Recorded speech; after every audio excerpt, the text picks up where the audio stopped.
Hey, Shalom, call Allah Yahweh Bahashim Yahushai Bahashim Kahakadash. Double honors to the apostles, elders, and bishops of Great Millstone. Salutations to all my fellow laborers doing this work in truth and sincerity, risking their lives to do so. To the scattered hopeful elect across the four corners of the earth, and those among the heathen nations that look like the heathen nations, pursuant to Jeremiah 12:9, known as the speckled birds. This is not a so-called black thing, nor do we teach that. Okay, it's based off the lineage of the seed line of the Father, first and foremost. And this is a book of our ancestors. And if that person, from whatever nation looks like, understands the scriptures, and this resonates with them, then that they could be an Israelite. Okay. I am disciple of Pariam, a follower of Great Millstone, coming to you with a lesson in truth and sincerity. Now, first I want to go ahead and go over the fair use. I have a couple of videos in regards to this lesson. And this lesson is going to be titled Jokes Persist and Jakes Enlist. All right. So, a lot of Jakes are hearing about, World War III and all these different events, and they don't know. They don't have an eyes out, and they don't understand, via knowledge, wisdom, understanding, what's happening, right? And they still have that so-called patriotism. But with that, again, fair use. 1976 is a copyright disclaimer.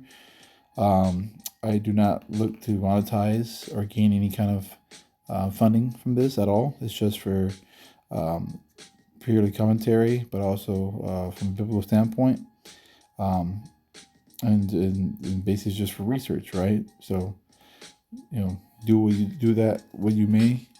But I'm gonna go ahead and first start playing some of these videos, and I'll go ahead and interject when needed. I don't know who need to hear this.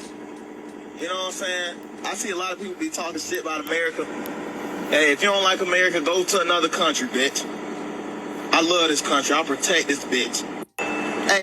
So you see how he's like, really proud, really boastful, right? Let me go to my blue letter real quick, right? And this really young Jake, you don't know any better, right? He don't know of the things that have how Jake has struggled in the past, and thinking that they were gonna get better opportunities, and when they came back from Vietnam War, they had all kinds of BS, right? That they had to deal with, and it's like they had a worse struggle coming back here to Babylon. All right, so we can play the next video. I went for a job and they sent me to the state employment agency. You know what they told me? Well, I see you have a minor infraction here for public intoxication while driving a motor vehicle. So I said, what that mean? I did 3 tours over there, 2 voluntary tours. You didn't say nothing about that little infraction when I was over there fighting and killing people. The majority of my friends, some of them don't have no mother from down to up. Some of them can't see. Some of them are just shell shocked. You think I was lucky? I got a Chinese-made rifle bullet in my motherfucking foot. It make me feel like I want to kill every motherfucker make me go over there. Every motherfucker who said I had to go. That goes from the motherfucker, the stamp on the letter who sent me the token to the motherfucker that took me to Fort Dix. Every single one of them motherfuckers make me feel. I went for a job. And another reason why I'm doing this is also is your brother Yahweh Cunnan over here. He's one of the disciples at GMS Dallas. He did a lesson about this as well. As a matter of fact, with that first video that I showed, but it kind of really stood with me because I was like Jake too. I did 12 years, right? And not knowing the history and knowing who we truly are as a people, as a nation, right? So yeah.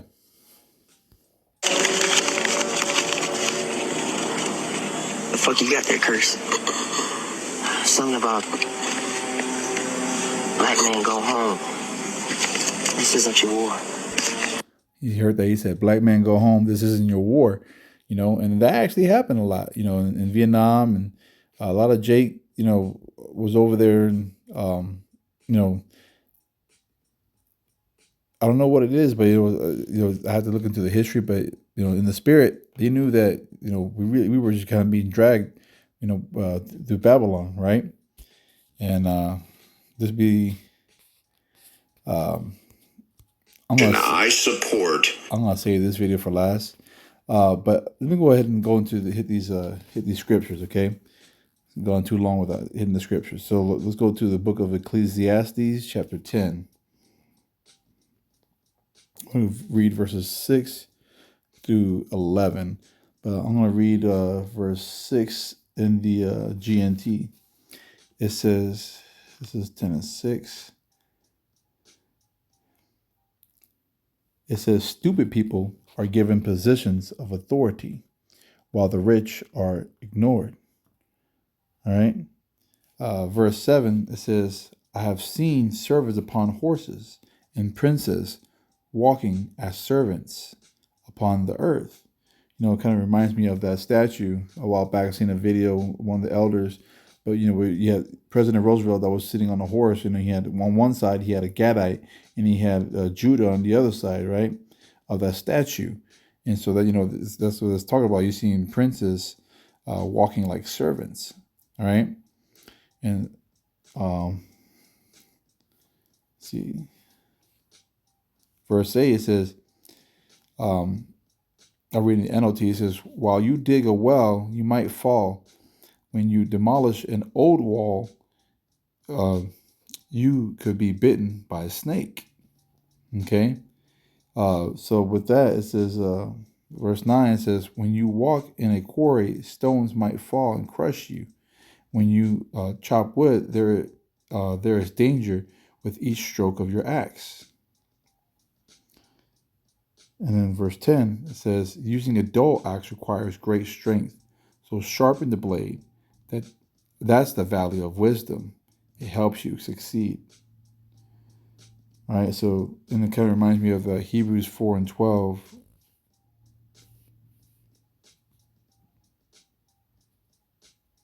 It says, for the sword of Yahweh is quick and powerful and sharper than any two-edged sword, piercing even the dividing asunder of soul and spirit and of the joints and marrows, and is a discerner of the thoughts and intents of the heart. Synonymous with the mind, la'ab, right?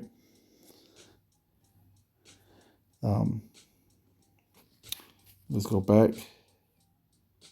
So if a snake bites you before you charm it, what's the use of being a snake charmer? Right? And so you can't negotiate with them. What do you expect? You're going to be seen lesser. Okay? And there's all kinds of stories of, races as, senior NCOs, officers, you name it, right?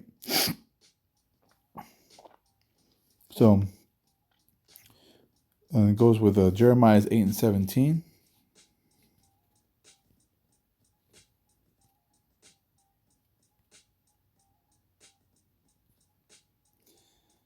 It says, for behold, I will send serpents, cockatrices among you, which will not be charmed, and they shall bite you, saith the Lord. All right. And speaking of, the Lord's going to send these enemy troops, these Babylonians, right? And then you also go into Sirach 12 and 13. Let's go ahead and get that real quick.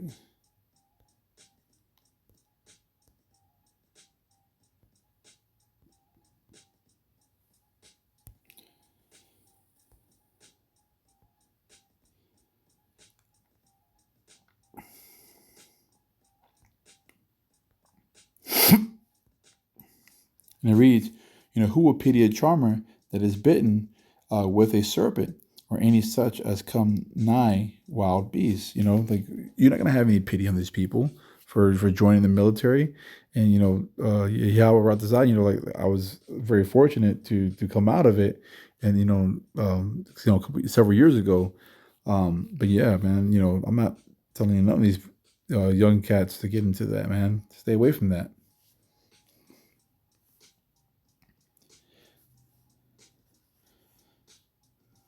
And we're not sovereign, okay? So it kind of reminds me when you go into,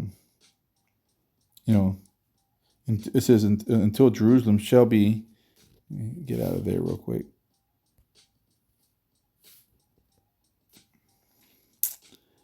Until Jerusalem shall be trodden down of the Gentiles, until the times of the Gentiles be fulfilled. That's showing that we are not sovereign. These Gentiles, the first ones are the Goyim, right? The heathens, the Romans, right? Until the times of the Gentiles be fulfilled, going to the ethnos, until we come back into those lands, right? We're not in those lands according to prophecy. We're not to manufacture Bible prophecy the way these small hats have been doing that. Okay, by way of the Balfour Declaration, the Havara Agreement, and so forth. Okay, let's go to the book of Tobit.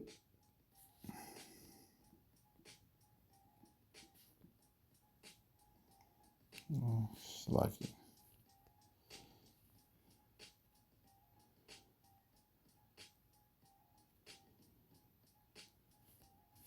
It will be Tobit chapter 13, verses 3 and 4. It says, confess him before the Gentiles, ye children of Israel, for he hath scattered us among them. There declare his greatness, and extol him before all the living. For he is our power, our Lord, right? And he is the power, our Father, forever. All right, so that's going in line with that Luke 21:24 that I read earlier about, until the time of the Gentiles be fulfilled. Okay.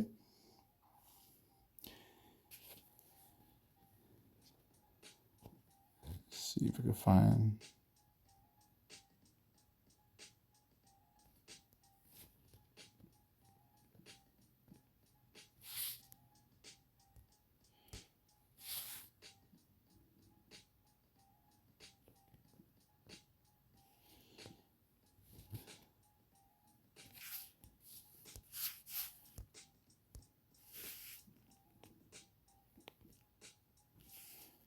So basically, and then what you have right now with these soldiers, they don't understand this, and it's an indoctrination of false patriotism, right?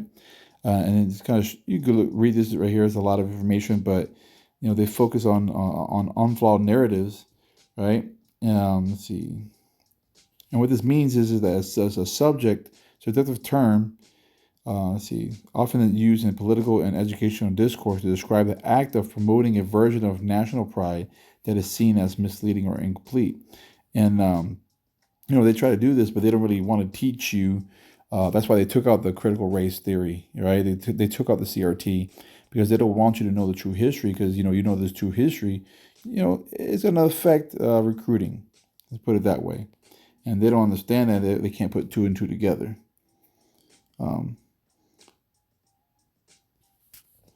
So with that, I want to play this last video. Iran dropping every single rocket in their arsenal right in the middle of Israel, wiping that entire country off the map. That's what I support. I don't support Iran. I don't support Israel. But of the two, I would rather see Iran wipe out Israel and watch how fast the war ends. And this is a veteran talking about this, right? You don't see a lot of veterans coming out like this.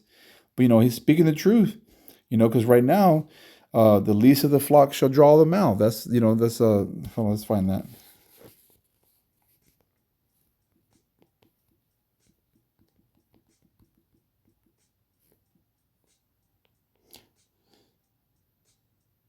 This is Jeremiah 4:9-20. It says, therefore, hear the counsel of the Lord Yahweh, that he have taken against Edom, and his purposes, that he hath proposed against the inhabitants of Teman. Surely the least of the flock shall draw them out. Surely he shall make their habitations desolate with them. All right. So you see that these Amalekites are drawing all these people out to that land, right? And eventually to that valley of Yahweh Shaphat, the valley of decisions. The sad part about it is these same veteran content creators have zero knowledge of what's even going on over there. None. They don't spend hours and hours a day researching outside of government propaganda to educate themselves so they can make informed decisions. For those of you with dual citizenship in this country with the United States and Israel, it's time to pack your bags, get the fuck out of our country, and go die for the country. Now, obviously, you got to chew the meat, spit out the bones. I don't agree with him on that part, but, obviously he's spitting out some truth. But, as far as, our country, listen, we were supposed to prophesy against Mount Seir, all right? And that's this place. This is Babylon. This place is through. Just the people don't understand. They don't know it yet. That you actually show allegiance to, because it's not the United States. Go back to your homelands with your Jewish chosen people, and go fight. Because if you really believe you're God's chosen people, trust me, they're going to need your help, and God will protect you, right? So go back and fight for your country. Yeah, anyway, that's enough of that. But so, yeah, he's saying that God will protect you. But the thing is, they don't fit these prophecies of Isaiah 2 and 4, where, they're going to beat their swords into plowshares, into farming instruments, where, that's showing you a time of peace, right? And that's not happening. They went into that land via the Havar agreement, and really way before that, that this was thought out. I can't remember. There's a guy who was a 33rd degree Mason, but he had these plans already drawn out where they had these plans of World War 1, 2, and 3, right? I can't remember his name, but if Babu Shah, if any of you I can remember, just put that in the comments. But anyway, so again, they're doing all these things by way of manufactured means to manufacture prophecy. You can't manufacture prophecy by human means, okay? But with that, again, this lesson's titled, Jokes Persist and Jakes Enlist. All right. I hope this message was edifying. On to the flock. I'm going to say ball, shalom, and on to the next.